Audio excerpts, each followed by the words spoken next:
table.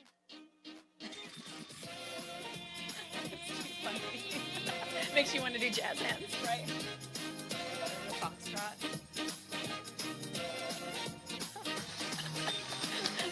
All right, everybody. Welcome. It is noon on Tuesday. Welcome, everybody. I am your host, Gina, the Cheese Whiz at Benissimo Cheese. And today I am going to talk, is made in the USA okay? And we're going to talk to somebody that has traversed the USA from east to west. Her name is Caroline. She's an excellent monger at our Liberty Station shop. Welcome, Carolyn. Hi, thank you. How are you? I'm doing Good, well. good. Ready to talk some cheese? Yes. Yeah. Plenty of coffee. Yeah, this is good. This is a good. So this is a girl. She knows her stuff. Like I said, I'm going to let her, tell us a little bit about first, kind of where you're from and Cool. Yeah, how that I came. am from northern Vermont. I'm actually from a town called St. Albans, which has a cheese named after it now, which is really exciting. From Vermont Creamery, so that's really fun. That is it as cute as you? It's much smaller. Much smaller than you? So it's a really small town in a dairy farming community in Franklin County, Vermont. And I grew up going to school with a lot of dairy farmers. I didn't grow up on a farm, but working on some and kind of having some comfort level with your usual cheddar. And Yeah. there's not a ton of really creative stuff up there, or there wasn't when I was growing up. There is definitely more so now, including the cheese that is named after the town. Yeah. How nice. How big was the town then? Like how many people? God, how many people live there? Ish. Probably like 7,000. Yeah. Oh my gosh, I so would tiny. say. Yeah, Yeah. definitely. I mean, I think we still have the only state capital without a McDonald's or a Starbucks in it. That's crazy. That's just so wild. Yeah. And so I went to school in New York actually for art history because I have a really wide-ranging love of Western European history and Romance languages. And ironically, all of that really ties back into cheese where I landed. Yeah. I worked in New York for a while, traveled, and ended up in Chicago, coming further west. And when I got to Chicago, I saw a job posting for a company called Pastoral, which has been around for, I believe, 12 or 13 years now in Chicago. And the posting was something like artisan cheese and meat. And I was like, oh, I believe in that. That sounds good. Okay, I believe in it. Let's see what this is about. And Right. I went in, and they were nice enough to hire me with no experience. And I worked there for, I believe, the next 2.5 years. And really, I had no idea the depth and breadth of. Yeah. Just fell in love with the cheese. Yeah. And what they have is a really great focus on and belief in and relationships with amazing American producers. So that's really where I fell in love with American farmstead stuff. And I joke that even when I'm talking to anybody about the great cheeses of Western Europe, the most famous, important stuff there is, I always wind up being like, oh, and there's an American version of this, or there's somebody's trying this out here. Yeah. It always turns into American farmstead. Right.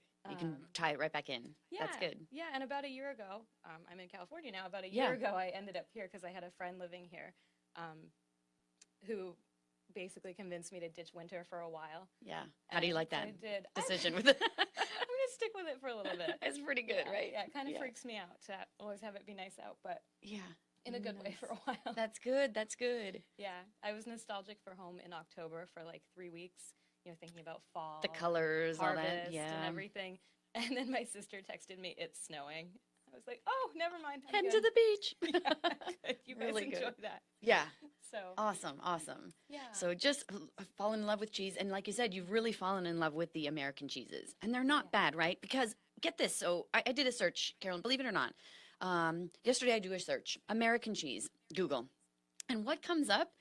Terrible cheese. The worst cheese in the world. I mean, still this day and age, I'm seeing that pop up on Google first when you type in the words American cheese. Yeah, and it's just not, it's not bad anymore. And that's what I want to talk about today, that American cheese made in the USA really is okay, right? And we really want to focus, because you're from the East Coast, kind of east of the mighty Mississippi. And see what we've got out there, Yes. Yeah. So what you brought one today? I Let's just did. start with that, because look at this beauty. I brought a half wheel of one of the best cheddars there is. It's Cabot cloth-bound cheddar. And that's a cool story because I think what most Americans, I mean, myself for sure, when I started out, we're most comfortable with block cheddar. Yeah. We The think orange. cheddar, that, orange, we think of it as orange or white or sharp or extra sharp. Yeah, And that's it. those are the ways that we can think about it. But really, traditionally, it would have been made, on a much smaller scale. You would have wrapped it in Yeah. fabric. This is the English style. Yeah, it's and beautiful. then lard, and then aged it in your basement or your cave. And so And yes, what- she did say lard. I did. Lard. Delicious. um, and so Cabot actually does a lot of, I grew up knowing them as doing block cheddar. Exactly. I think, yeah, people are very familiar with that. Yeah, Mhm. the Hunter Seriously Sharp was always everybody's Delicious. favorite. And so what they do actually with this one, this is a weird collaboration that arose some years ago with a company called Jasper Hill, who we're going to talk about a little bit, who's really at the cutting edge of everything they do. And Cabot started making these big round drums of cheddar and giving them to Jasper Hill to age in their caves. They have actual cheese caves. Nice. And so Jasper Hill ages them out and then distributes them across the country. Yeah. And they're just amazing. It's beautiful because it crosses into that old world cheddar style, right? Yeah. And flavor. Because it has a lot of those light, bright, like super yogurty lactic notes that we come to expect from our cheddars, but it really has this other level of of complexity, right? Yeah. Yeah, it's a beautiful thing when you see it made in this style, but here in this country. Because this is old English style cheddar. Yeah. Right? Bandage wrapped, also aged in a cave, aged to that way to pick up some of the smells of a cave type thing. And so it's really cool that that is done here. So what makes, do you think, it different of what Jasper Hill does than what they do in England? And what they do in England, I mean, one of the main influences on the way a cheese is going to taste, obviously, is terroir. You know? So what the cows are eating will influence the milk that you're going to get from them, and then even things like the bacteria that live in the cave are going to be different than something that you would find in like Southwest England, something like that. That's probably a big part of it, I think. And one cool thing about, I guess it's important to talk about. So sometimes people are pretty surprised by the cost of small artisan cheese. Definitely. One of my favorite things to talk about, for instance, with Cabot Clothbound, is that the way that one of the reps from Jasper Hill who came out and chatted with us was nice enough to talk about it. They have a huge guaranteed source of income almost from something like a bigger company aging this cheese there. Sure. And that enables them to do a lot of cool smaller projects with small creameries. Yeah. And help dairy farmers in that area to turn their milk into award-winning cheese, which is much more profitable than milk at this point. A gallon of milk. Right. Right, because... but then back to that on the cost of that. So to give you an idea of how much milk is required to make a block of cheese like this, picture on your counter about 8 to 10 gallons of milk. Everyone knows what that gallon jug looks like, right? So put that on the counter. That 8 to 10 gallons of milk is going to yield only about a pound of cheese. This piece, what do you guess this piece weighs? This half a wheel right here. That half is probably 25 pounds. 25 pounds times 10 gallons is a lot of milk. That's a lot of cost right there. Just the milk, right? The milk cost. Then you've got to produce this cheese, which takes a little bit of time, just the production to get it ready to be. Yeah, the expertise. You've got people to do this, right? To pay and to do. Got to make that cheese. But then you got to age it for a while. You kind of like to have to house it into a cheese hotel for a little bit. And that costs a bunch of money. Take care of it every day. Take care of it. You might turn it. You might brush it. You might do something with it, right? So maybe that goes on for, 2 years? Could be, upwards of around 18 months, 2 years, say. To take care of this little baby. That all costs money. Yes. And on top of that, the company, say a Cabot, they're paying the employees, you got to pay workers' comp, you got to pay insurance, you pay all for this. Then you've got to transport this wheel from Vermont, right? Can't live without it here. We can't live without it. So they got to transport it. Suddenly, that piece of cheese costs a lot of money. It costs $30 a pound. When you see all of the costs set up like that, then you kind of can understand why cheese is an expensive and especially since you're not spreading those costs out over, making, vats and vats and vats of this that you're then gonna, the smaller production definitely keeps costs a little bit higher. Sure. But I would say it's definitely worth it. It's worth it, right? When you get the flavor and you get just that one bite is all you need, and it's so tremendous. You don't need a block of it to enjoy it. You need just a little wedge of it, and it's super satisfying. A little bit of everything. So this is a cheddar from Vermont. Then that's Jasper Hill, does the aging for the Cabot. Tell us more about Jasper Hill, because that is a famed, probably one of the most famous Vermont creameries. And and they're doing really cool stuff. They have some wash-rind cheeses where you're washing it with salt water. Sometimes they're collaborating with small breweries to do their cheeses washed in beer. They have bloomy rind cheeses like brie and camembert. Delish. Sort of a little bit of everything. And they're even doing really cool things like they built a grain dryer, you know, to dry their hay, a hay dryer. And that's something that they're involving the community in, so other people can start making a more elevated quality product. They really do a lot with the local, you know, the Vermont cheese scene in general. Yeah. Super. Yeah, so that's a really cool. For I'm trying to Jasper. think of what else I wanted to talk about with them because they're just so cool. They're great. One of their neighbors, sort of, relatively speaking, you know, from a California perspective, is Springbrook Farm down in Reading. Okay. I wanted to talk about them a little bit too because they do some French-inspired cheeses. They have a Morbier, kind of an homage to Morbier called Ashbrook. Delish. They have a raclette. They have Tarentaise.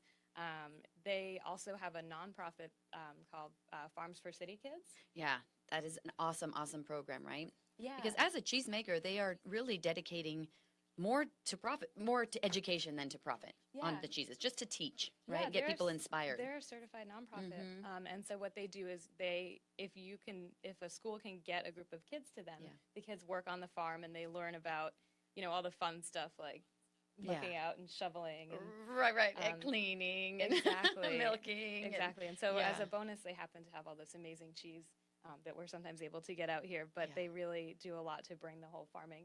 That's super cool. And they're very, obviously, small production, right? You're talking, and they're getting milk from a farmstead, so local, very nearby farm, but not a lot of it, so that the production is really small. So it's really unique and rare when you get to enjoy a cheese from such a small creamery. It was funny, too, when one of their people was here talking about their Ashbrook, which is their Morbier-style cheese with that line of vegetable ash through the middle. Delicious. The way that they do it,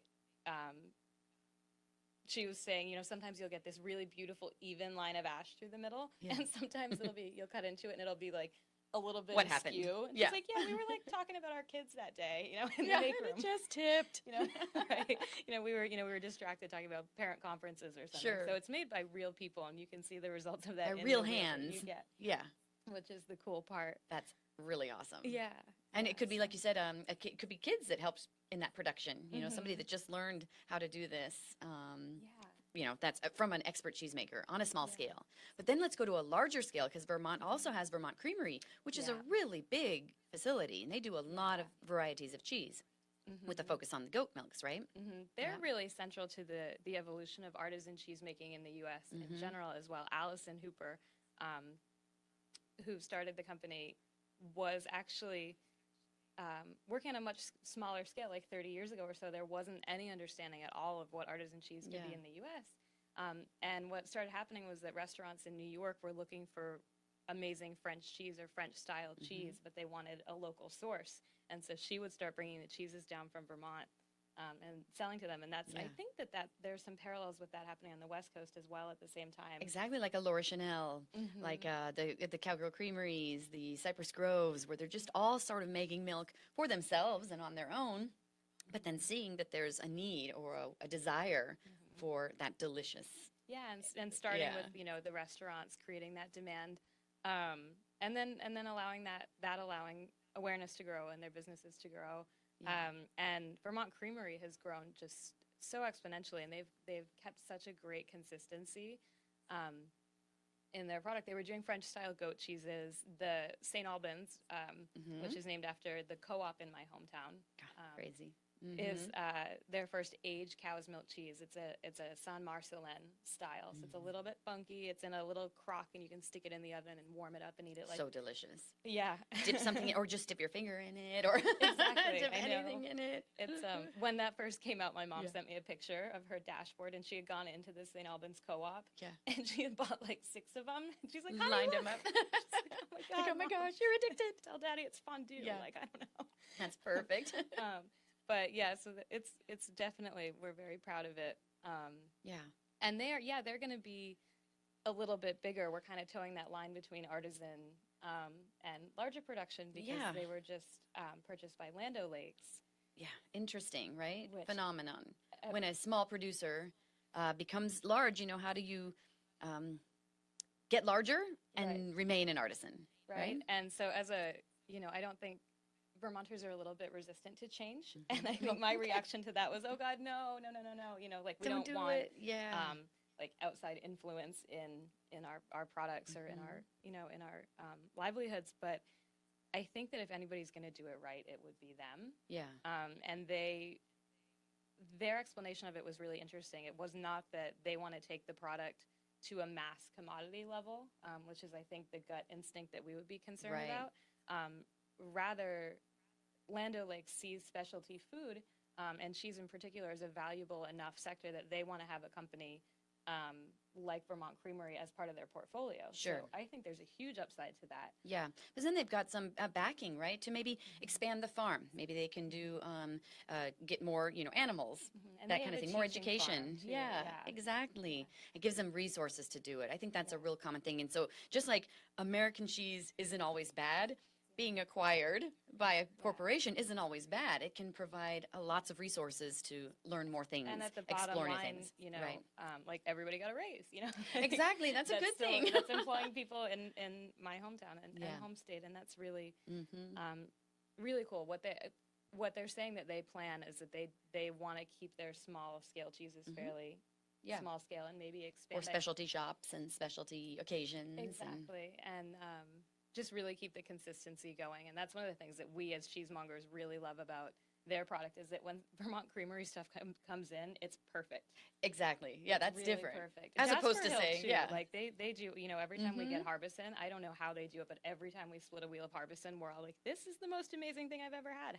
I say that every time, like for years, every crazy. single time, because it's Yeah. so good I to don't be know so how they do it. consistent. So that's really nice. But then on the flip side, it's also fun to have a different wheel each time and have it be completely different. Yeah.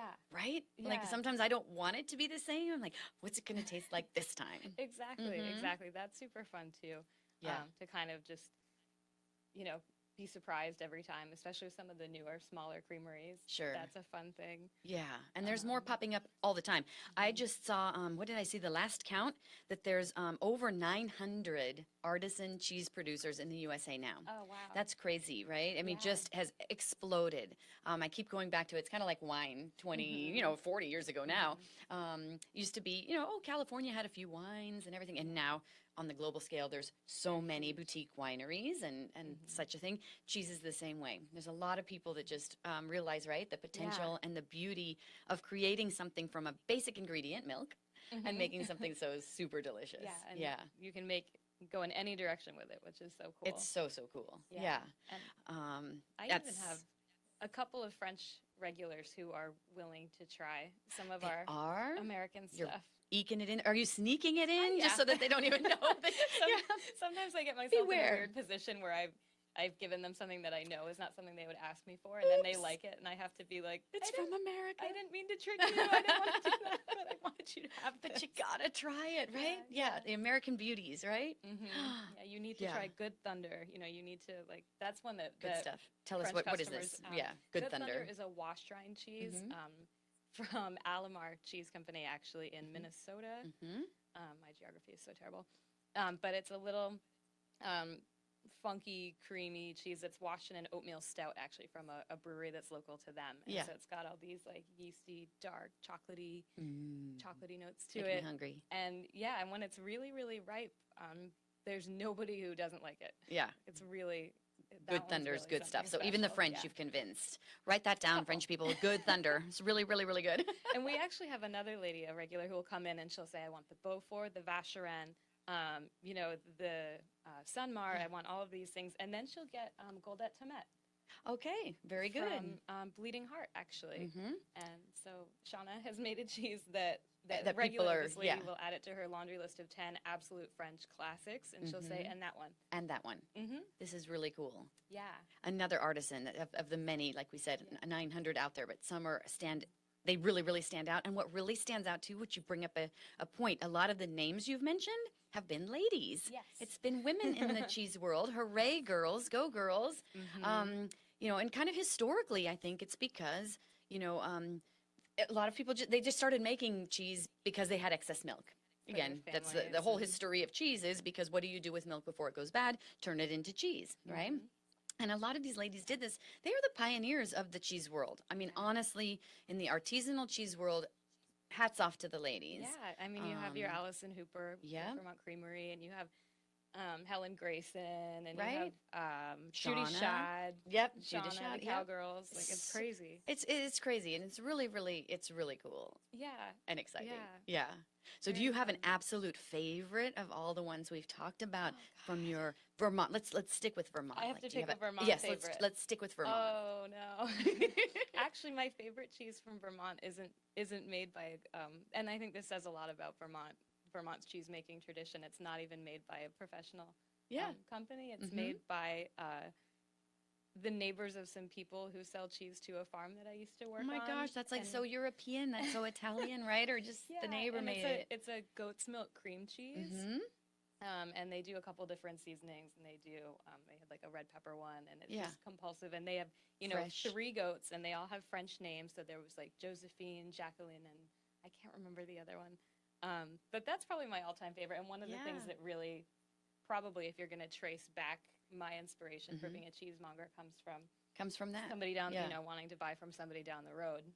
Just falling in love. Yeah. Yeah. But if I'm going to pick, gosh. I know it's hard to pick one, right? Yeah. Today. I really like Tarantaise from Springbrook, and that one's hard to get. But my sister texted me the other day and said, I'm going to make a sandwich with leftovers from Easter. Yeah. I have a roast beef, and I have this, and I have this. And I was like, go get Tarantaise. I melted all over that.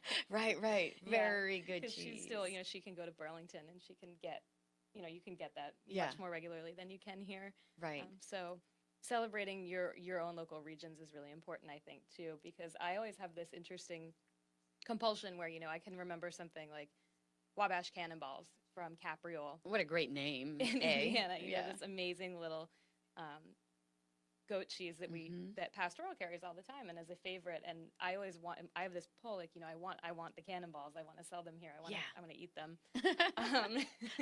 Really the motive is. And so it's sort of this balance between fighting that urge to have the product and be able to share it with our customers. Yes. And then the reality that I'm asking somebody to ship a 2-ounce ball of cheese here from Indiana. Right, yeah. So I think that helping people learn what's really, really worth celebrating in their region is really important. Sure. And it's one of my favorite questions when people come in here from visiting from other places and they say, what do you have that's local? What's your most local thing that I can get? Yeah. And then we have stepladder from Cambria. From Cambria, yeah. This is good. So that is, it's neat to see that it's accessible and permeating and showing up everywhere. Yeah. Even though San Diego's, it's not, we're not farmland here. It's hard to make a local cheese here in San Diego. But you can find good stuff here in California. Up the road. Yeah. Just up the road. But for people in California, like myself, who have never been to Vermont, want to unveil what you've come up with, Caroline? Oh my gosh. So, what we have come up with, we this fall are going to be doing our very first Vermont tour. We're going to do a Vermont cheese tour, and we're going to get to see some of the places that we've been talking about. We're going to get to visit Jasper Hill and have them teach us about what they do, get to, meet the cows that make the milk. Which is awesome, right? From the I guess I want to say udder to cutter is what I usually like to say, because it starts with the milk and the udder, and then it gets to the cheese case, on the cutter. Yes. So you're going to see it all. And Jasper Hill is the one that they're into that affinage, that aging of the cheese. So they've got an extensive network of cheese caves, which I'm assuming we'll get to take a peek into on this tour. Yes. Yeah. And kind of talk to them about how that's evolved and really get into, what makes their cheese so special. And they're also in a beautiful part of the country. They're in the Northeast Kingdom of Vermont, which is mountains and lakes. And that time of year, it won't be freezing cold. So yes, because it is September 28th to October 1st, everybody. And you can look on the website under our schedules of events and classes, and there's a whole itinerary there. It should be the most beautiful week of the year. Oh, I hope. You should know. I hope so. We hope so. It was so funny. I was talking to Rob, who's from here, about planning this. He's like, yeah, we could go in like the late fall. And I was like, early fall. Early fall. Yeah. And he's like, for Californians. End of October. And I was like, end of September. Perfect. Yes. You know best. Snow. This is good. Yeah. So a little weekend in New England with Jasper Hill. And you mentioned Springbrook as well. Springbrook. We're going to stop at Vermont Creamery. Vermont Creamery. Great. And the goats. Will we get to meet goats? Yes. We will meet goats. Awesome. We will hang out with goats. Yeah. we're going to do, Springbrook is so well set up to do education. Yes. We're definitely going to hang out there for a day and hang out with the, meet the makers, meet the animals. Yeah. Get to see some of that beautiful foliage. Yes, and that countryside, isn't it? It's known as the Green Mountain State, but I guess in that time of year, is it the Gold Mountain State? Yes, it'll be red, orange, and yellow. Yeah, really, really perfect. No, I think that's going to be a super, super nice weekend. I'm really excited about it. It's going to be, and I really want to share with people this, the real tradition of why companies like this can be so successful and make such amazing cheese. It's not, they didn't start out with an image in mind. They started out because they really believe in the product. I mean, Jasper Hill, A Taste of Place, is a huge part of 100%. Of what they do. And so really staying authentic to the Vermont market and Vermont cheesemakers and that lifestyle. I think I really want to share that with people here, who maybe haven't seen that. Yeah, I think it's the closest it feels to me, Vermont, because I haven't been myself, so I super think this is awesome. Is when people go to Italy and you order you get your mozzarella or your burrata. There's nothing like eating it there. Yeah. When you are sitting in the terroir where this comes from and you eat it there and taste it, it's completely different. And it's just even that more magical than buying it somewhere else. Going back to my favorite lunch being like a cucumber that I picked and a fresh a fresh cheese from somebody up the road. Right. There's nothing like being there and really being part of the production and getting to meet the people who do it, learning why they do it. Yeah. That's really super. Yeah, I think it'll be really cool. That is really great. So September 28th to October 1st, anybody wants to join us. Yes. It'll be very delicious. But in the meantime, I'm going to be driving the van. So. You're going to be your driver. For better or worse, right? You can trust her. She's really, I think she's good. In the meantime, what's new at Liberty Station? If people pop in and what do you think's uber spectacular? You brought one here. What is this little guy? One of the things that I'm loving right now and really want to share with people is some of the cheeses that we're getting from the southeastern United States, including, in this case, Tennessee. This is Sequatchie Cove. They're a new-ish creamery that makes a really... I haven't even had everything that they make. Sequatchie. Yes. We carry 2 of their blues right now, Bellamy Blue and... I believe it's pronounced shake rag, but I think so. I'm not sure too. Shake rag. Shaker rag? Like half of these I'm Googling. Yeah. And it reminds me of when I was at Pastoral, one of my coworkers actually sneak called a hardware store in the town of Owliot in New York because we were carrying that cheese. That's a funny word. And nobody could figure it out. And one of my coworkers looked in, basically looked up online their phone book and called the Owliot general store or something and just waited for them to pick up and then was like, ha! That's how you say it. So with these funny place names where I've never been to Tennessee. But Sequatchie Cove does some wash shrines. They do a little Morbier sort of homage as well. I think is pronounced Coppinger. Again, I'm like, somebody please tell me. I know this is delicious. Yeah. But I don't know how to pronounce it. So I brought in their, it's called Nickajack. It's a Johnny Cash reference. Nickajack, okay. And it's a wash rind. It's kind of beefy, kind of popcorny. It came in pretty young, so they're really bright, and they're not funky yet. If people are scared of that, I'm going to sneak them into the wash rind territory with this. Gotcha, yep. Just, oops, try this one. Exactly. Yeah, I like it. So that's really cool. I always love the stepladder stuff. We really, really try to. And that's the one you said just up the road in Cambria. So I guess my dual focus right now, aside from the perpetual Vermont bias, which I try to be pretty upfront about. Coast to coast. So the stepladder, obviously, and the local stuff, but all these great cheeses from the Southeast that are popping up, I think that region is really going to be the next It's kind of an explosion, of new things. Yeah, you have your boxcar. Right. There's so many. You could go on days. I mean, there are hundreds, probably 1,000 now, different just American cheeses. Yeah. And none of which are called Velveeta or Kraft or anything like that, right? But what you've touched on it a couple times. You're like, in the style of Morbier, in the style of Raclette, in the style of some of these great European things.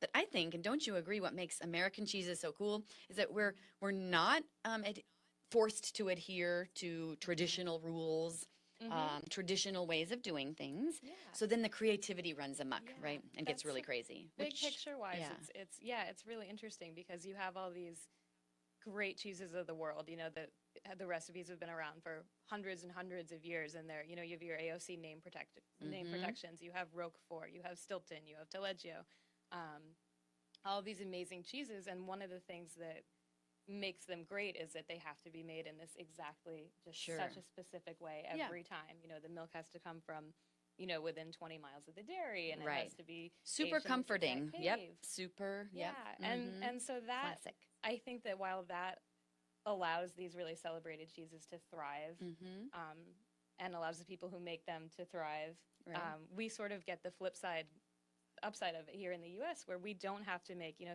if you make Taleggio is the example that I like to make. You know, that's probably something that your family's been making for generations, and that's the cheese that you're going to make if you're going to do it.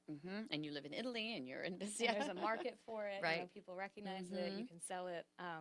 But if you're, you know, Helen Grayson in Virginia, you can make whatever you want. Right. And I'm going to call it whatever I want. Right. Or if you're in Connecticut and you want to Yeah. make a little cheese and call it Hooligan and have it just be the funkiest, barnyardiest, amazing cheese ever. Yeah. Buttermilk, Washington buttermilk, why not? Yeah, exactly. So you Really can do, you can do a banded cheddar, but you can do it with, you know, grass from Vermont cows and call it whatever you want. You can do all of the amazingly creative stuff that Shauna does at Bleeding Heart. I can't.